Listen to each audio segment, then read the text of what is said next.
என் அன்பு நண்பர்கள் அனைவருக்கும் வணக்கம். இன்னைக்கு ஒரு நல்ல விஷயத்த பத்தி தான் பேச போறோம்.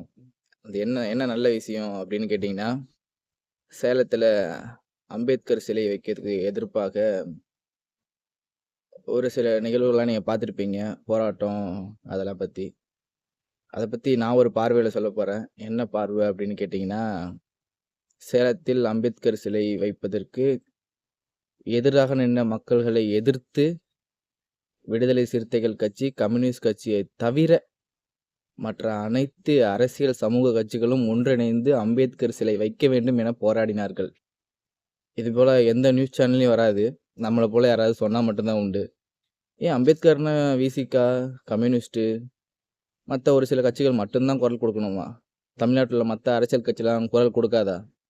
ஏன்? அப்படிங்கிற கேள்வி வருதுல்ல. இது உங்க ஊர்க்காரர் வராரு, உங்க மாவட்டத்துக்காரு, உங்க மாநிலத்துக்காரு, உங்க நாட்டுக்காரு அந்த பார்வையில பார்க்குறாங்களோ? விசிகானா அம்பேத்கர், கம்யூனிஸ்ட்னா அம்பேத்கர். அப்படி ஏதாவது பார்வை இருக்கா? அப்படிங்கிற கேள்வி ஒண்ணு வருது. இத பத்தின பார்வை ஒண்ணு இருக்கு. ஏன் அம்பேத்கர்னா இந்த அரசியல் கட்சிகள் மட்டும் வந்து அவங்களுக்கான களத்துல நின்னு போராடணும், சிலை வைக்கணும் அப்படிங்கிற மாரி ஒரு பார்வைய கொண்டு வராங்களே! இது என்ன மாரியான அரசியல் நோக்கம்? அப்படின்னு ஒரு கேள்வி வருது. அம்பேத்கருக்காக எல்லா கட்சியும் போராடணுங்கிறது தான் என்னோட விருப்பம். அது பாட்டாளி மக்கள் கட்சியா இருக்கட்டும், முக்குளத்தோர் கட்சியா இருக்கட்டும், அதிமுகவா இருக்கட்டும், திமுகவா இருக்கட்டும், எல்லா கட்சியும் தமிழ்நாட்டில் உள்ள அனைத்து கட்சியும் அம்பேத்கர் சிலை வைக்கணும் அப்படிங்கிற கோரிக்கைய முன்வைக்கலாம். அவங்களுக்காக அங்க எதிர்க்கக்கூடிய மக்களுக்காக நீங்க வந்து எதிர்க்கக்கூடாது அப்படின்னு சொல்லி உங்களுடைய போராட்டத்தை முன்னெடுக்கலாம். ஆனா நம்ம செய்யறதில்ல. இது ஒரு நிகழ்வு. இன்னொரு நிகழ்வு என்னன்னா, மயிலாடுதுறை சம்பவத்தை பத்தி தான் பேசப் போறேன். இன்னைக்கு வந்து பாட்டாளி மக்கள் கட்சி, வன்னியர் சங்கம், முக்குளத்தூர் சங்கம் ஒரு பெரிய பெரிய தலைவர்கள்லாம் சேர்ந்து மாவட்ட ஆட்சியர் அலுவலகத்தை வந்து முற்றுகையிட்டிருக்காங்க. எதுக்காகன்னா வச்சுக்க பெண் வீட்ல வந்து நிறைய பாதிப்பு ஏற்பட்டிருக்கு அப்படின்னு சொல்லி இந்த பையன் வீட்ல உள்ள பெற்றோர்கள் மேல வந்து போக்சோ வழக்கு போடணும் அப்படிங்கிற கருத்தை முன் வச்சும், அவங்களுக்கான நீதி கிடைக்கணும் அப்படிங்கிற கருத்தை முன் வச்சு வீடியோ போட்டிருக்காங்க. ஒரு மிகப்பெரிய கண்டன ஆர்ப்பாட்டத்தையும் அவங்க முன்னெடுத்து நடத்தியிருக்காங்க அப்படிங்கிறது தான் இன்றைக்கான தகவல். என்னுடைய கேள்வி என்ன அப்படின்னு பாருங்க. அவங்க 2 பேரும் வந்து ஆணவ கொலை நடந்திருக்குமோ அப்படிங்கிற பார்வையில தான் முதல்ல ஒட்டுமொத்த தமிழ்நாடும் பார்த்தது. ஏன்னா இதுக்கு முன்னாடி நம்ம வந்து கண்ணகி, முருகேசன், இளவரசன், திவ்யா இந்த கதையெல்லாம் நம்ம பார்த்துருக்கோம். இப்படியெல்லாம் நடந்திருக்கு. ஒரு அந்த பார்வையில ஒரு வேளை அது இருக்குமோ அப்படின்னு சொல்லி. ஏன்னா அவங்க தூக்கு மாட்டி தொங்குன விதம் எல்லாமே வந்து கிட்டத்தட்ட அப்படிதான் இருந்தது. கால் தரையில படுறா மாரியும், யாரோ அடிச்சு கொன்னு தூக்கு மாட்டி தொங்க விட்டா மாரியும் அந்த பார்வையில தான் இருந்தது. அதனால தான் எல்லாருமே வந்து ஆணவ கொலையா இருக்குமோ அப்படின்னு யோசிச்சாங்க. இதுதானே உண்மை.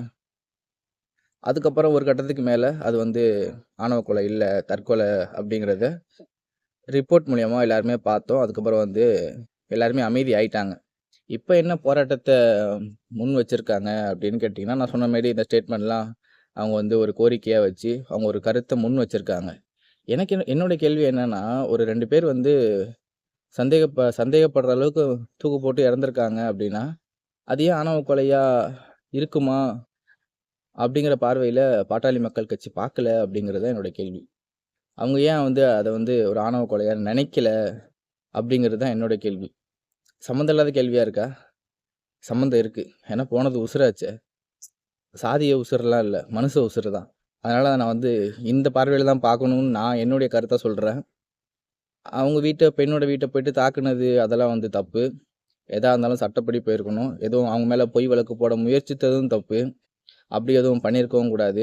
அரசாங்கமே வந்து அவங்க வீட உடைச்சது, மத்தபடி அந்த பெண் வீட்டுக்கு நடந்த பாதிப்பு, அதுக்கான நிதியையும் அவங்களுக்கான தக்க நிதி உதவிய அரசாங்கம் குடுத்திருந்தா, இன்னைக்கு ஏன் இப்படி ஒரு ஆர்ப்பாட்டம் நடந்திருக்க போகுது அப்படிங்கிறது என்னோட கேள்வி.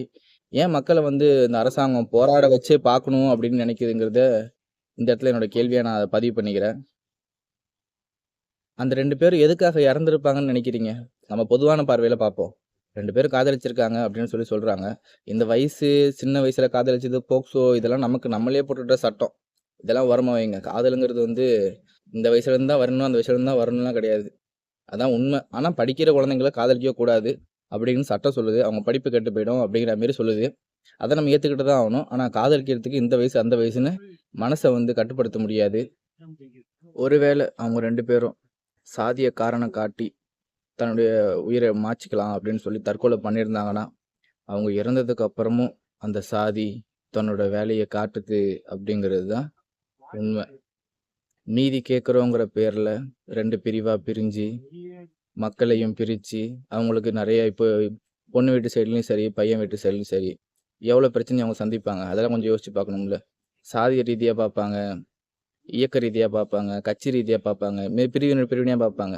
என்னோட கருத்து என்னன்னா, தப்பு நடந்தா அவங்களுக்கான தண்டனை கிடைக்கணும், நீதி கிடைக்கணும். அவ்வளோதான்.